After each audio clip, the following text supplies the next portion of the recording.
சென்னை எண்ணூர் உர தொழிற்சாலையில் ஏற்பட்ட அமோனியா வாயு கசிவால் பாதிக்கப்பட்ட மக்களுக்கு தனியார் மருத்துவமனையில் சிகிச்சை அளிக்கப்பட்டு வருகிறது.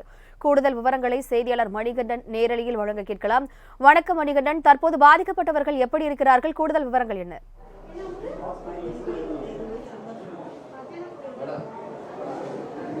நிச்சயமாக இந்த எண்ணூர் வாயு கசிவினால் பாதிக்கப்பட்ட மீனவ கிராம பொதுமக்கள் மற்றும் மற்ற கிராம பொதுமக்கள் பாதிக்கப்பட்டவர்களை உடனடியாக ஸ்டான்லி மருத்துவமனை, திருவொற்றியூரில் இருக்கக்கூடிய ஆகாஷ் மருத்துவமனை, சுகம் மருத்துவமனை ஆகிய மருத்துவமனைகளுக்கு உடனடியாக மாற்றப்பட்டிருக்கின்றன. தற்போது நாம் இருக்கக்கூடியது திருவொற்றியூரில் இருக்கக்கூடிய தனியார் மருத்துவமனையான ஆகாஷ் மருத்துவமனையில் இருக்கும். இங்கு 30க்கும் மேற்பட்டோர் சிகிச்சை பிரிவில் பல்வேறு சிகிச்சைகளை எடுத்து வருகின்றனர். நேற்று இரவிலிருந்து மூச்சு திணறல், மயக்கம், வாந்தி போன்ற பல்வேறு பிரச்சனைகளால் பாதிக்கப்பட்டு வயதானவர்கள், பெண்கள், குழந்தைகள், ஆண்கள் என பல தரப்பட்டோரும் அதனால் பெரிய பாதிப்புக்கு உள்ளாகி இருக்கின்றனர். தற்போது காவல்துறையினர் எந்த அளவில் அவர்களுக்கான பாதிப்பு இருக்கிறது என்பது குறித்த ரெக்கார்டு எடுத்துக்கொண்டிருக்கின்றனர். தற்போது சுற்றி இருக்கக்கூடிய அனைத்து அறைகளிலேயுமே நோயாளிகளாக அவர்கள் பாதிக்கப்பட்டவர்கள் அனுமதிக்கப்பட்டிருக்கின்றனர். அந்த காட்சிகளை தான் நமது ஒளிப்பதிவாளர் நேரலில் காண்பித்து வருகிறார். பாதிக்கப்பட்ட நபர் நம்மிடையே இருக்கிறார். அவரிடம் கேட்போம்மா, நேற்று இந்த வாயு லீக் ஆச்சுல, அப்போ உங்களுக்கு எந்த மாதிரியான பிரச்சனை இருந்தது? எவ்வளவு பிரச்சனை வந்தது அதை சொல்லுங்க. எப்படி இருந்தது? மூச்சு திணறல் எப்படி இருந்தது?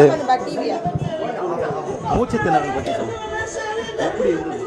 பிரச்சனை எப்படி இருந்தது? நாங்கள் தூங்கிக்கிட்டு இருந்தோம்பா, ஒரு 12 மணிக்கு மாதிரி இருக்கோம். முழிக்கும் போது கத்துறாங்க எங்களை, ஓடியாங்க ஓடியாங்க, ஏதோ அமோனியா வெடிச்சு போச்சு, ஓடியாங்க கம்பெனில இருந்து ஓடியாங்க. நான் கரண்ட் வெடிச்சு போச்சுன்னு தான் ஓடியாரேன். எங்க மீட்டர் பாக்ஸ் வெடிச்சுட்டா எங்க வாசல்லே இருக்கு, வெளியே ஓடியார முடியாது. மூச்சு திணறல், மயக்கம் அந்த மாதிரிலாம் ஏதாவது பிரச்சனை? தொண்டை எரிச்சல் வந்துருச்சு, மூக்கெல்லாம் எரியுது. அந்த உள்ள என் பையன் சொல்றான், ஈர துணியை போட்டு மூக்கில் மூடிக்குமா, மூக்கில் வாயில மூடிக்குமா அப்படின்றான். அது திரும்ப வெளியே வா, உள்ள போ, வெளியே வா உள்ள. இது ரொம்ப வருஷமா நடக்குது. கொஞ்சம் கொஞ்சமா நாங்கள் அனுபவிச்சிருக்கிறோம்.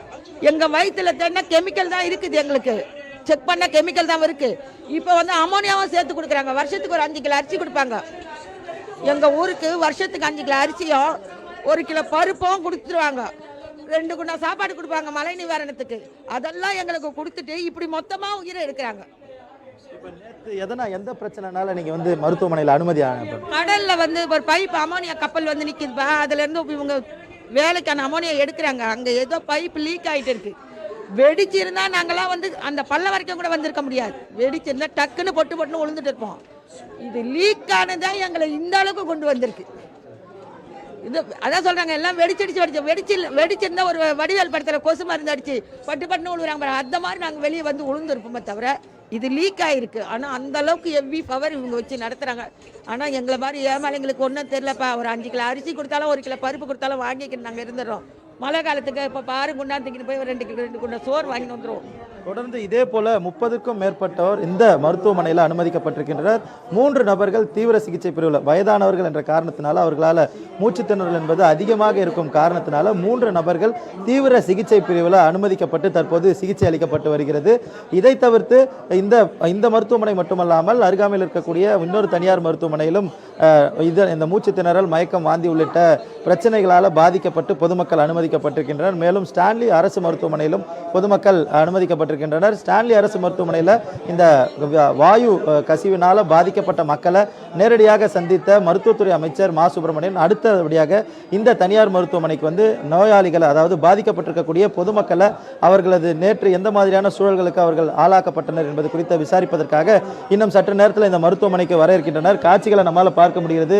இளைஞர்கள், வயதானவர்கள் அந்த ரெக்கார்டு எடுக்க வரக்கூடிய காவல்துறையினரிடம் அவர்களது குமுறல்களை அழுதபடியே வெளிப்படுத்துவதை நம்மால் பார்க்க முடிகிறது. அவர்கள் அந்த நேரத்தில், குறிப்பாக அந்த இரவு நேரத்தில் எந்த மாதிரியான தொந்தரவுகளுக்கு உள்ளாகினார்கள் என்பதை நம்மால் பார்க்கக்கூடிய காட்சிகளையும் நேரலையில் நமது ஒளிப்பதிவாளர் நாகார்ஜுன் காண்பித்துக் கொண்டிருக்கிறார். வயதானவர்கள் இளைஞர்களை காட்டிலும் இந்த மூச்சு திணறலால் அதிகமாக பாதிக்கப்பட்டிருக்கின்றனர். வயதானவர்கள் தான் 3 நபர்கள் ஐசியூவில் இந்த மருத்துவமனையில் அனுமதிக்கப்பட்டிருக்கின்றனர். தற்போது அந்த தொழிற்சாலையின் மொத்தமான தயாரிப்பும் நிறுத்தி வைக்கப்பட்டிருக்கிறது. உடனடியாக இது குறித்து ஆய்வு செய்வதற்காக தமிழ்நாடு அரசு சார்பில் குழுவும் அமைக்கப்பட்டிருக்கிறது. இந்த நிலையில் இங்கே இருக்கக்கூடிய 30 நபர்கள் நார்மல் வார்டில் சிகிச்சை பெற்று வருகின்றனர். 3 நபர்கள் ஐசியூவில் சிகிச்சை பெற்று வருகின்றனர்.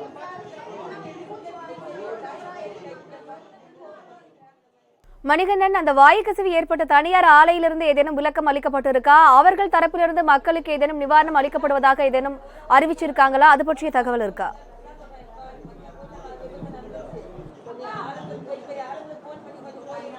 அந்த ஆலை தரப்பு விளக்கத்தை பார்க்கும்போது இந்த ஆலையில் இருந்த அந்த விஷயம் நடந்து 20 நிமிடத்திற்குள்ளாக குறுகிய நேரத்தில் இந்த சரி செய்யப்பட்டிருக்கக்கூடிய பணிகளானது சரி செய்யப்பட்டதாகவும் அந்த விஷயங்கள் நார்மல்சிக்கு கொண்டு வரப்பட்டிருப்பதாகவும் தெரிவிக்கப்பட்டிருக்கிறது.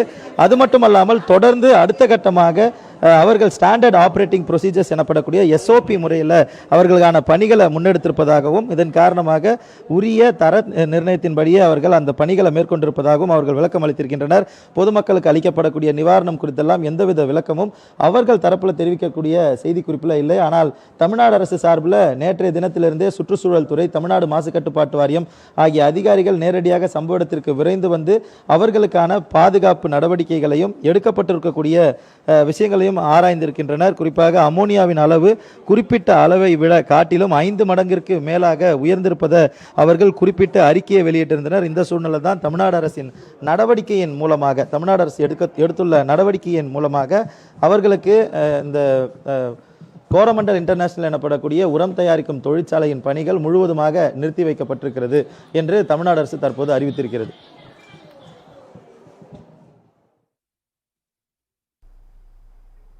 நேரடி விவரங்களுக்கு நன்றி மணிகண்டன்.